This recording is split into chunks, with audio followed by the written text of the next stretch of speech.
नमस्कार दोस्तों। आज हम प्राचीन काल में झारखंड के बारे में पढ़ेंगे। प्राचीन काल में हम झारखंड को पढ़ेंगे, जिसमें मौर्य काल, मौर्योत्तर काल, गुप्त काल तथा गुप्तोत्तर काल के बारे में पढ़ेंगे कि इन कालों में झारखंड की स्थिति क्या था, इन्हें किस नाम से जाना जाता था, इसके अवशेष कहाँ से प्राप्त हुए, क्या प्राप्त हुए, इसके बारे में जानकारी प्राप्त करेंगे। तो मगध में प्राचीन काल में मगध से दक्षिण भारत की ओर जाने का एक व्यापारिक मार्ग हुआ करता था, जो झारखंड से होकर जाता था।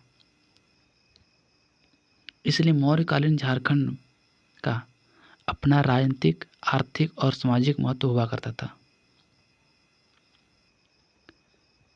कौटिल्य का अर्थशास्त्र में भी झारखंड के बारे में बहुत कुछ लिखा गया है। कौटिल्य के अर्थशास्त्र में इस क्षेत्र को कुक्कुट प्रदेश के नाम से जाना जाता था। उनके अनुसार कुक्कुट प्रदेश में गणतंत्रात्मक शासन प्रणाली थी। कौटिल्य के अर्थशास्त्र के अनुसार चंद्रगुप्त मौर्य ने आट्विक नामक एक पदाधिकारी की नियुक्ति की थी, जिसका उद्देश्य जनजातियों का नियंत्रण, मगध साम्राज्य हेतु इनका उपयोग तथा शत्रुओं से इनके गठबंधन को रोकना था। इंद्रावक नदियों की चर्चा करते हुए कौटिल्य ने लिखा है कि इंद्रावक नदियों से हीरे प्राप्त किए जाते थे। इंद्रावक संभवतः आज का ईब और शंख नदियों का इलाका था। चंद्रगुप्त मौर्य के शासनकाल में सेना के प्रयोग हेतु झारखंड से हाथी मंगाए जाते थे।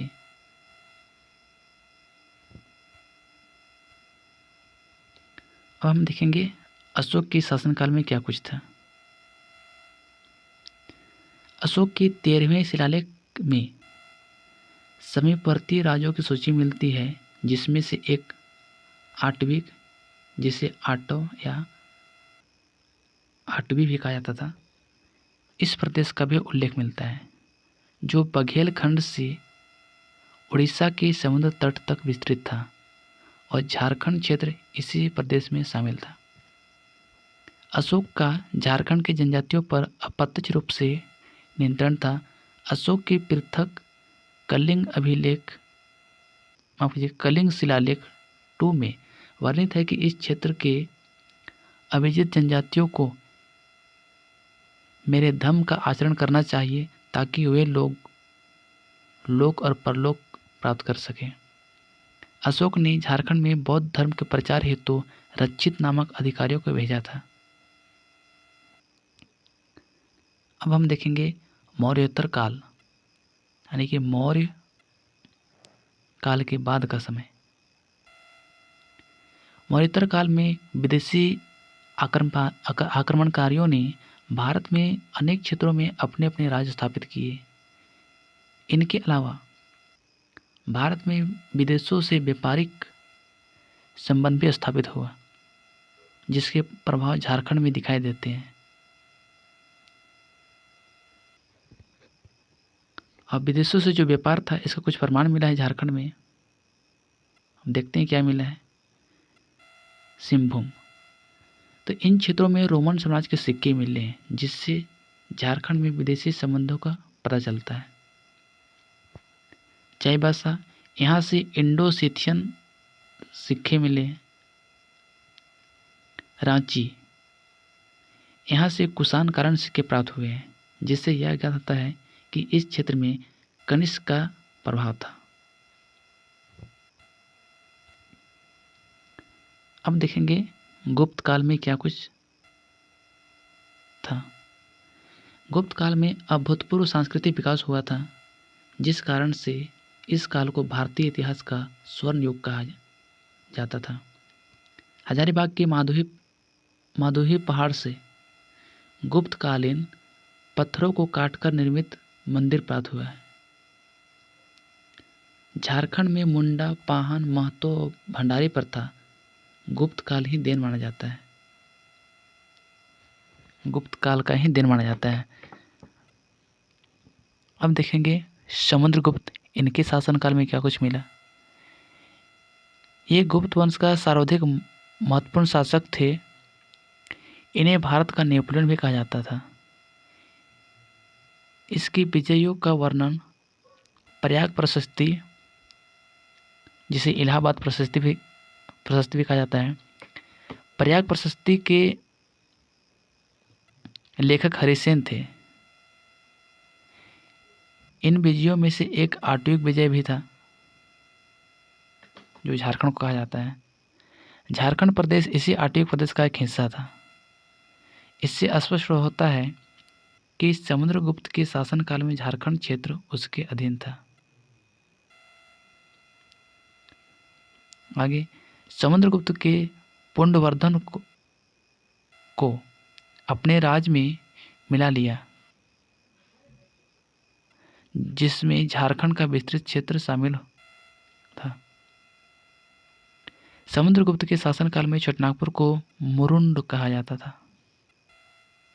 याद रखिएगा, झारखंड को छोटानागपुर को मुरुंड कहा जाता था समुद्रगुप्त के शासनकाल में। समुद्रगुप्त के प्रवेश के पश्चात झारखंड में बौद्ध धर्म का पतन प्रारंभ हो गया था। अब देखेंगे चंद्रगुप्त द्वितीय विक्रमादित्य के शासनकाल में क्या कुछ मिला। चंद्रगुप्त द्वितीय का प्रभाव झारखंड प्रदेश में भी था। इसके काल में चीनी यात्री फाहियान 405 ईस्वी में भारत आया था, जिसने झारखंड क्षेत्र को कुक्कुट कहा। अब कुछ हम देखेंगे गुप्तकालीन पुरातात्विक अवशेष कहाँ से क्या मिले हैं। हम देखेंगे माधोही पहाड़ जो हजारीबाग में है, यहाँ से पत्थरों को काटकर बनाए गए 4 मंदिर मिले। सतगावा जो कोडरमा में है, यहाँ से मंदिरों के अवशेष मिले हैं जो उत्तर गुप्त काल से संबंधित है। पिठोरिया रांची, यहाँ पर पहाड़ी पर स्थित कुआं प्राप्त हुआ है।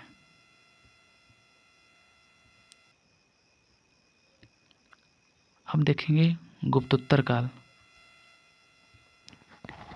गुप्तोत्तर काल में एक शासक हुआ करता था शशांक, जो बंगाल के गौड़ शासक का एक शासक था।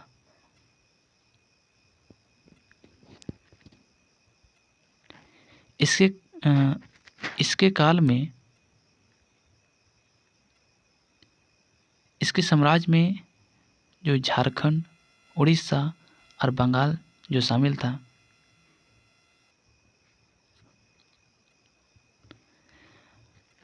शशांक ने अपने विस्तृत साम्राज्य को सुचारू रूप से चलाने के लिए 2 राजधानियां स्थापित की थी।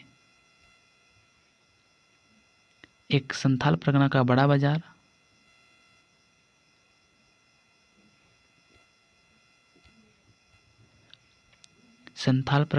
बाजार और दूसरा दुलमी। प्राचीन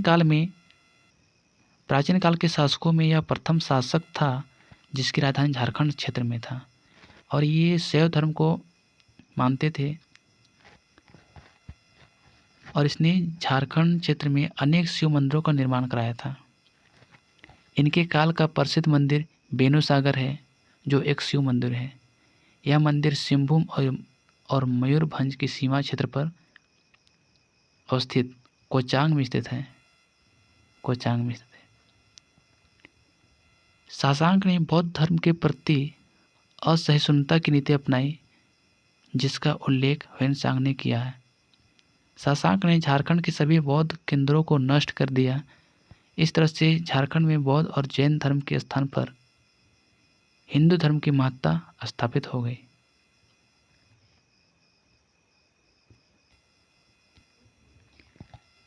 अब देखेंगे हर्षवर्धन। वर्धन वंश का सर्वाधिक शक्तिशाली शासक हर्षवर्धन था। इसके साम्राज्य में काजांगल, जो आज का ताजमहल है, का कुछ भाग शामिल था। काजांगल राजमहल में ही हर्षवर्धन ने ह्वेनसांग से मिला था। ह्वेनसांग ने अपनी यात्रा वृत्तांत में राजमहल की चर्चा की है। अब कुछ अन्य तथ्य जानते हैं।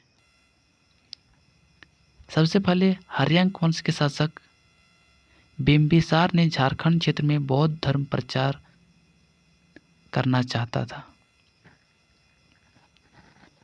नंद वंश के समय झारखंड मगध साम्राज्य का हिस्सा हुआ करता था। नंद वंश की सेना में झारखंड से हाथी की आपूर्ति की जाती थी